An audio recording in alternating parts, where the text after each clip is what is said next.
আচ্ছা, তোমার সাথে কেউ যদি দুর্ব্যবহার করে বা তোমাকে কোনো মানসিক আঘাত করে, সে সময় কি মনে হয়? খুব রাগ হয় কি? মানে রাগের থেকে বেশি কষ্ট হয় বলা যায়। তখন মনে হয় তাকে যদি এই মুহূর্তে দু চার কথা শুনিয়ে দিতে পারতাম বা হয়তো দুঘা মেরে দিতে পারতাম, তাহলে বোধহয় আমার রাগটা মিটে যেত। না বস, তাতে হয়তো তোমার সেই মুহূর্তে প্রতিশোধ নেওয়াটা হয়ে যাবে, এটা ঠিক।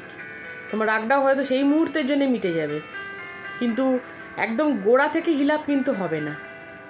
সেই জন্যে সেখান থেকে হিলাপ করতে গেলে এবং ঠিকঠাকভাবে রিটার্ন পেতে গেলে তোমাকে সময়ের জন্য অপেক্ষা করতে হবে।